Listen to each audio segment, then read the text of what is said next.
Hey guys, I'm Misty Buck, president of Miss Inc., and I want to welcome you to another Marketing Monday. This is actually our last one for the year. The holidays are coming up. We're going to take a little bit of a break. I hope you guys are too. But anyhow, I'm super excited because we are actually ending the year on a high note with our guest today. So I have Diane Moura. Did I get that right? You did get that right. Thank you. She is the founder and CEO of ZenChange Marketing. And we're going to talk all about post-pandemic marketing today. What should you be doing in 2022? All that really awesome stuff. So I'm so excited to have you here today. Thank you for taking the time. To be here. Thank you so much for being here with us. So go ahead, tell us a little bit about ZenChange and we'll get into it. Well, sure. Well, a little background on me before Zen. I started my career about 35 years ago working with a number of Fortune 500 companies. So I've consulted with 30 of the Fortune 500 all over the world. No Great pressure. Experiences, no pressure, right? But being on a plane every week, I can tell you, gets a little bit much. So, after I was doing that for about 26 years, I thought, you know what? I think I'd like to do something a little different. I should launch my own business. But, I was thinking, well, what should I do? And one of the most fun things that I think I had done to date was in my undergrad, I led the business consulting program for my university. And it was just so much fun helping all of these little businesses. And it was so much more impactful. It's more difficult to move the needle when you deal with a big company. Yes. So, I thought all of that experience that I've had with corporate America, that could be really valuable to small business owners. And so as it turned out to be, so it was really exciting. And here you are. Start ZenChange. Yeah. So, and when did you start ZenChange? Well, so it's been 9 years. And wow, congratulations. Well, thank you. We actually go to market now under 3 brands. So we have Masterclass 4 Marketing, which is the number 4. And that's our DIY, learn how to do your own marketing. And then, if you need to get some coaching, then you can book a coaching session to dive in a little bit more. And then ZenChange is our done for you. So very much a menu of marketing services, everything from build a website, maintain it, SEO, run your social media, graphic design, writing newsletters, pretty much all things marketing, but very much targeted at small business. And then we have the Alchemy Firm, which is kind of a higher end fractional CMO strategy type service where we typically work more with startups and I would say still small, but more toward the mid-sized businesses that are making a pivot. Wow. We try to cover that's all a lot. bases. Yeah, that's a lot of bases. That's a lot of bases. That really is. I mean, I'm like a fraction of that space, and I'm happy there because that's a lot. Yeah. So, all right. So let's talk it. So with all this experience that you come with, we were talking a little bit off camera about how much stuff has changed post COVID. I don't know. Yes. I'm using that. We're going to manifest it, right? So I'm using post COVID, at least post 2020 and almost post 2021. So where are we at now? Like, what are you seeing now with the small business community in terms of all these changes that have taken place? I think it's interesting because, once we were a few months into the pandemic, I think we all knew that we were in for some pretty significant social changes. Yes. We just didn't really know yet what they would look like. Mm-hmm. And so obviously the first wave was every small business owner went, oh my God, I got to get online. And so there was this massive rush to digital. Right. And then you had in parallel with that, a lot more focus on DIY. So there were more businesses, more consumers who wanted to learn how to do different things themselves. Right. And so we had a lot of that happening. So, I think what's happened now in this next wave that we're in is the corporations were a little bit slower to make the shift because it takes longer to turn the big ships around, but they all went all in on digital as well. So now we're seeing so much more competition in terms of some of the traditional channels because you have a lot more money in there. We also have seen the rise of the creator economy that I know you're familiar with. So it's now a very viable career for someone to be a creator, whether they are a podcaster or they're a musician or an artist or they're a writer, that they can create for a living and they can actually do quite well at it. So if you're a small business owner, that's kind of a lot that is out there in your space. So let's talk about content. So let's dig into the creator space for a little bit, because I think that is something that's pretty brand new. I think people are not really, the average small business owner is just trying to get by day, doing everything that they have to do to keep their small business running, right? So they Yeah. probably not up on these trends and these terms. So can you dig in a little bit on what is a creator? You started to talk about it, and sort of how are they making money? Because this is going to lead us to a point in how to use this as a small business, right? How to leverage these creators in your plan, right? So talk a little bit about that. Well, so a creator, as I mentioned, can basically anyone who is putting out any form of content, but what they basically do is they put out content for a living. Mm-hmm. So they're not a small business owner who is going on YouTube and creating videos. They are someone who might be, I mean, you see people who are building YouTube channels, and they may be monetizing partly through ad spend. Mm-hmm. You see artists who are building their audience directly. And when I say artists, I mean whether they're like actual art musicians, any form of artist.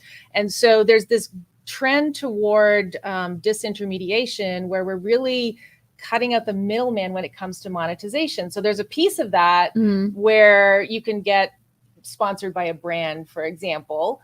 And that's obviously an opportunity to try to connect with some of these micro influencers and to get your brand out there. But really diving a little bit more ahead, although not in the too far distant future, now we've got all the Web 3.0 capabilities where, artists can monetize their content through NFTs. And which, if you don't know what that is, like, how do you easily explain an NFT? I mean, I'm having a hard time explaining this. Do you have an easy way of explaining it? So I think one of the best explanations I've heard actually came from Gary Vee, which is, of course, is if you're a gamer, you're buying upgrades to your avatar already. So this idea of buying something digital that it has value is something that makes sense. But an NFT, which stands for non-fungible token, basically is a way of attaching a unique digital identifier to anything that is, whether it's a JPEG, whether it's a video, with the idea that it's visible because it's sitting on the blockchain. So we would, if I buy your NFT, it's going to sit in my wallet and everybody's going to see that I have it. So let's take an example of, in the old days, we used to go to concerts. We would buy the ticket stub. We'd save the ticket stub in a shoebox. We would, maybe we'd get a shirt. I still do those things. I know, right? We'd have a backstage pass. And all of those things would be visible memories of the fact that, it would be really cool that we were tied to that artist right at the beginning. Well, every one of those things can now be digital. So now we can assign value to that. It can be traded. It can be displayed. So the way I understand it too is there's like unique numbers associated with things. So like I don't want to get too complicated here, but just to have I want us to share a general knowledge of this, because I think that you're 100% right with this Web 3.0. I think at least knowing what's coming and what's going on, we're seeing artists that are selling their digital artwork. And you can own a piece of that, but you own it in the digital space. You have the unique number to it. It's unique to you. It's your thing, which is kind of like hard to wrap your brain around. But there are creators selling tweets. So they'll tweet something and they can go ahead and sell that as an NFT. Like, it's nuts. So I think just being aware of these things in the digital space. Absolutely. And being aware that there's communities that are building up around this. So what we currently view as social media over the next few years is going to start to evolve. So that's something that, and again, if you're an average small business owner, it's still a little ahead of the curve for you, but you need to have your eyes open and be very aware that that's out there and that's happening, and that the general direction toward that is, in the meantime, creating a lot more competition in some of the traditional digital spaces. Yeah. The competition is fiercer than ever. So so let's talk about that a little bit, because one of the things that with the competition that's going on is, the algorithms are always changing. That's nothing new, but they're just constantly screwing around with stuff. So I don't know if I'm sure you saw that. So Instagram, for instance, is like, oh, we're going to start showing things in chronological order again. Not exactly. Like, it's not just going to automatically, it's bananas, right? So there's always like an asterisk next to things.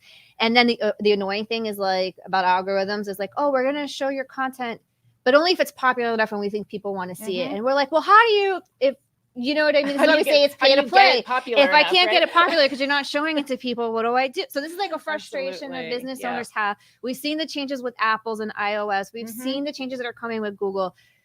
So I'm going to take a deep breath here and let you explain what's going on with that and how business owners can get around that and still get their message out digitally. Well, there's been, as you mentioned, there's been a lot of changes in the algorithm. There's been a lot more focus on privacy, which, for the record, I'm a huge supporter of digital privacy. But what that's done is, given that some of the pressures that Facebook is under, if you're a marketer, you can't target as well as you could. You can't use certain language in ads that might have a stronger call to action. So there's more limitations when it comes to using those channels. And then, as you mentioned, the iOS update. So basically the default setting is now on your iPhone, don't track me. So it used to be that you would go to somebody's website and then we knew who you were, so we could follow you around online with some ads to kind of nurture you and remind you to come back and buy. Same thing with going to your social media. Well, now those traditional marketing channels are really, really locked down a lot more. So now I'm not saying don't do pay-per-click, because it still does need to be part of your strategy. But now as marketers, we have to get creative. We have to look at how else are we going to reach these audiences. So, I always like to come back to really know your personas, really know your target audience. Where are they? Right? And that's where we need to be. So maybe they are looking at specific streaming services and we need to be there. Maybe there are, online forums and conversations happening. Obviously we've seen the rise of Clubhouse. We've seen a lot more focus on people going to Reddit and Quora and Discord to have conversations and to seek advice from the community. Well, if that's where they're going to get advice, then if you're a small business owner, you need to be there too. Right. If that's where your audience is. So it really comes down to, we really need to know our audience. So let's talk about that, because there's so many different channels out there that, like you just mentioned some that I don't even know if everyone knows what those are. And so I feel like we get this question so much, right? Like there's so many different, it's overwhelming. There's so many different places. How do I know where my audience even is? So how would you answer that? So, first of all, actually talk to your audience, right? Let's, try to get some sense as to where they're spending time. And then realistically, you have to test. That I think the whole rapid A/B testing strategy for marketing is going to be much, much more important, because in parallel with all of that, people's attention is shifting. So what worked 6 months ago might not work now, might not work 6 months from now. So we can't really get stuck in our marketing plan and say, this is what we're moving forward with for the next year. We really need to iterate and look at different channels and make sure that we can measure the performance and then see where we want to shift our spend. Right. And I don't know if you probably can't see it because of the camera angle, but I'm starting to get gray up here. And this is why. I'm way past you. This is why, because no, but you get what I'm saying? Like, it's so 100%. It's fun because it kind of like keeps you on your toes. But I think for somebody who's not and my point in that is this, that we're in marketing and it can get overwhelming, right? And you're constantly, there's pressure. You're trying to stay on your toes. Where is your audience? What's really converting? I can't really track conversions like I used to, because now this is blocked, but like there's so many different things. So I think as an average small business owner, when you're trying to figure these things out, it can feel overwhelming. But I think like that, number one, I think it's okay, because we're all trying to figure this out. There's no perfect formula or solution. I think if Deanna or I had that, we'd be like billionaires. There is no secret There's sauce. no secret sauce. You have to understand basic strategy and then, focus and test and just continue to improve. Right. Yeah. No. And I agree with that. So let's say I'm a small business owner, which I am, but let's say I'm a small business owner and I'm trying to figure out I'm listening to all this and I'm going, oh my gosh, I'm totally overwhelmed, or I'm a DIYer. I need to kind of figure this out for 2022. Where do I start? Well, the good thing is that behind all of everything digital, it's still human beings. And we all still have human emotions, human desires, human wants. And so it really comes back to some of the basics. So if you, regardless of what channel you're going to go out and test, people are going to come back and they're going to check you out. They're going to check you out on your website. They're going to check you out on your social media. So they want to see content there that is compelling. So start with the basics. Start with your website, because that's really the foundation to your marketing. Make sure it's telling your story in a way that somebody lands there, they immediately know what you do, what's in it for them, that you have the credibility to be the one to help them. Right. And also, by the way, the technical part of your website is it better load really quickly on mobile and on desktop. Yes. And it better look good on mobile and have an experience that is very conducive to somebody just connecting with you on a mobile device. And then your social. So be on social. Use as many of the ways that social provides you to connect. So, if you're on Instagram, you need to be doing reels, you need to be doing posts, you need to be doing stories, you need to be doing IGTV. I mean, put it all out there, because it not only it makes the algorithms happier, but it makes people happier, because people consume content different ways. I might like to scroll through my feed while I'm at work. You might like to look at stories. And so, depending on what we prefer, you have to provide that content. So that's really, I would say, the foundation, regardless of anything else that you do digitally with your marketing. Yeah. So I love that. I think that's a really good advice. Just go back to basics. So let's say, again, I'm that small business owner. I'm looking at 2022. I'm totally overwhelmed. I think the very first step is, how is your foundation? Are you do a website check, do a brand check. I think to your point about human emotions. So I was talking to, what is your opinion on this? Because I was talking to somebody about this last week, and we're working on their branding, right? Because I also do like coaching and consulting, and it was like, he was like pulling stuff from other people's websites that he liked, but it was like very cold, like corporate language. And this is a very like warm, bubbly, outgoing individual. And I was like, well, none of this sounds like you. Yeah. Right.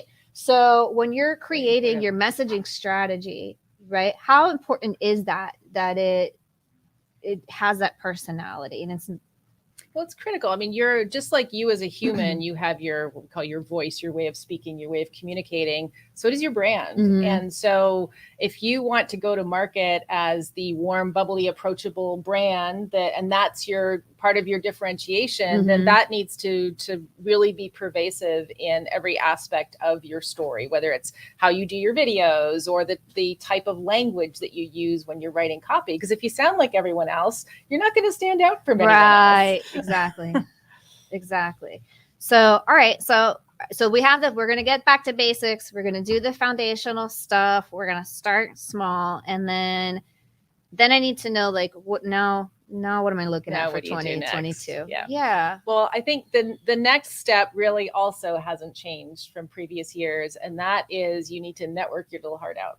So as you're looking at testing all of these other possibilities for reaching your audience, you need to be making connections that will continue to bring in revenue. So go out to networking events, join groups, look to meet people, and don't just do the cocktail party type of networking where you go out and you shake hands and you smile and you leave. And then you go, well, I didn't get any business from that. Right. You need to get people's cards, find a way to make a connection with them and follow up. It's those individual conversations that you'll have after the main networking event where you can ideally start to build some referral partners that they'll think of you when somebody says, oh, do you know someone who does X? Well, yes, actually, I do know someone. Right. And when you start to do a lot of networking, it really becomes part of the value that you can provide your clients, because you become the go-to person for, who should I ask to do X? And you're always the person who says, oh, I got a guy or I got a gal. Right. And then that's tremendously valuable for your clients. So do that in order to make sure that you're building your business, because that's a tremendous foundation. And then on top of that, now you can start to test different digital channels of where is your content going to connect the most and get the most attention. I love that. So how can someone find... So again, I'm just going off of questions that I get asked all the time, right? So like, how can if someone is trying to find out what the multiple channels are that could possibly be available to them, where do they even start to find that, right? Like if let's say I'm a small business owner here in South Miami and I own an ice cream shop. Like, where do I even go to find out where other people might be talking about ice cream, for example? Well, I mean, you can, certainly there'll be some of the traditional social media channels that you'll already know are out there. Right. But then go to some of these other channels, go poke around on Quora and Reddit, and, go jump into Clubhouse and just experience some of these other channels. I'm not saying you can't still look at building a community on Facebook. Yes, absolutely. Look to do all of that. Although Facebook, as you and I know, has become pretty much of a pay to play platform, pretty much. Where you're not just going to put out content and people are going to find you, but you can promote your content. You can join groups. LinkedIn is tremendously important. It's huge. It's more and more important than ever. I feel like. Do you feel that way? I feel like it's becoming increasingly important. I'm getting more leads from LinkedIn than I ever have before, personally. So do you find that? Absolutely. I think that they're the two channels where you can still get really good organic traction are LinkedIn and TikTok. So don't think TikTok is just about the latest cool dances that the 13-year-olds are doing. TikTok is very much about business, and the algorithm, as you know, is incredibly addictive. And so, if you can nail the right type of content, you get a lot of exposure. And those are a couple of channels where you can still get good exposure without doing ads. Right. You can still get good exposure on any of the forums without doing ads. I mean, you can absolutely test ads and boost content, but you don't necessarily have to. Whereas if you're dealing with more on the Facebook, Instagram, you pretty much need to be paying to get your content out there. Right. And those can be good ways of drawing leads too, through those ads, even though, again, it's becoming more challenging. Like, I don't know if you remember, but you could like boost something for $5 and get those were the days. Those were the days. Now we're very, very different world. Yeah. But learning those algorithms, as you mentioned, is really important. So, little tip for your followers, but LinkedIn actually prioritizes followers of hashtags over followers of people. So do your research and see which hashtags are getting more attention on LinkedIn and use that in your content, but don't spam hashtags. Don't go out there. Yeah, we don't want to do like 52 hashtags. Put a few, 2 to 3. That's it. And then the next post, you can put in some of the other ones. Yep. You don't have to mix it up. Just mix it up and just and I think be genuine with it too, right? I think people have used LinkedIn in the past strictly as like a resume or only posting felt like really cool. It's starting to feel more personal now, where people are sharing more personal anecdotes or more personal stories or asking more questions. And I think that's another factor that happened really with the pandemic, is I think in many respects, it's really made us more cognizant of our humanity. And, we're seeing now, in the trend of the Great Resignation as well, that people really started to start sweating. Right. I mean, there's so many implications of that for business, just in terms of hiring and retention. But one of the interesting things is that as people really started to question, is this what I want to be doing for a living? Do I want to work for a company that I hate? Do I want to, put myself potentially at risk by being in a very public, service type setting? A lot of these individuals have decided to launch small businesses. So guess what? More competition as well. So it's another factor that we're seeing that's changing the landscape. Right. Well, I mean, we're seeing along those lines more freelancing opportunities, more like people, it's changing dramatically. And so I think that's a really interesting point, because let's say they decided, I'm going to quit my job and instead I'm going to be a content creator, for example. But I think that's not to be something to be feared, right? So I think as a business owner, you kind of, especially smaller ones, you start to freak out when these changes. I do. You start to freak out when these changes come to be, right? Because you're like, what do I do?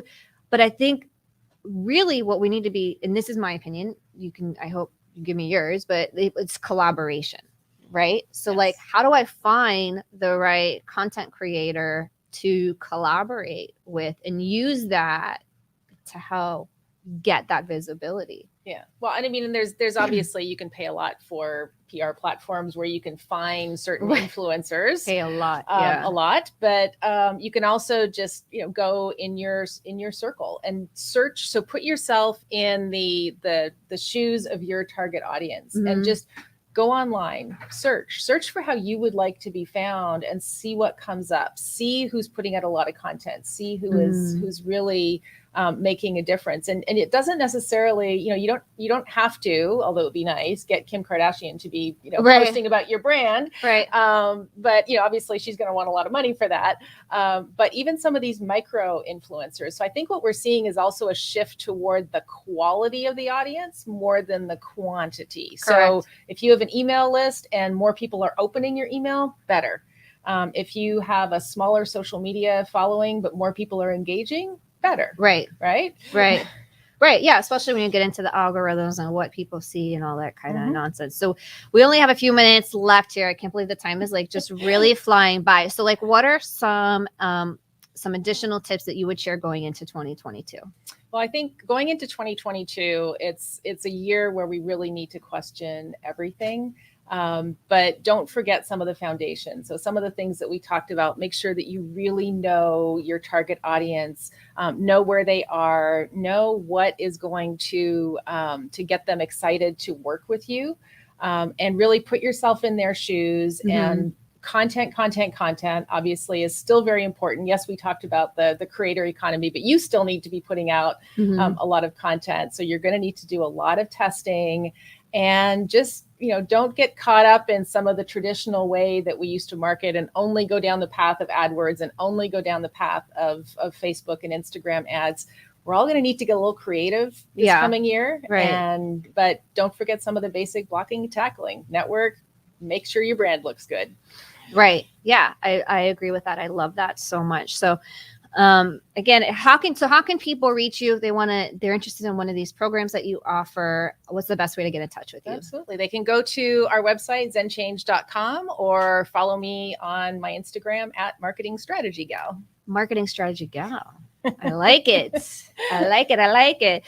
All right, guys. Well, that's it for today. Any last words, Dan? Anything we didn't cover? Just keep going. Don't give going. up. The I would agree with that. Tenacity just cannot be beaten. Yeah, no, and I would agree with that. So just have the discipline, just keep going. Even when it feels like nothing is happening. We've talked about this before, that you might not be getting the necessarily clicks or likes, but people are paying attention. They are watching. They will reach out to you. So just keep going and have the faith, have a right? Great product or service. Believe in what you're doing. Yeah, and when you do that, it sells itself, Absolutely. Right? So all right, everybody. So I want to thank you guys for being here. Thank you again for joining us. I cannot believe we've gone through a whole year of shows already here in 2021. And I am so looking forward to 2022. I think it's going to be an awesome, awesome year for all of us. And even though there's always changes going, keep in mind, change is constant, no matter where you are and what you're doing, what year you're in, pandemic, no pandemic, whatever it is, change is constant. So take a deep breath. It's going to be all right. And we're going to just continue to move forward.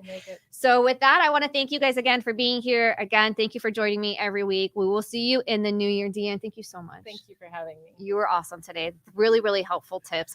And we will see you guys soon. Make it a great day. Happy holidays. Have a blessed one. All that. Stay safe, stay healthy, and we'll see you next year.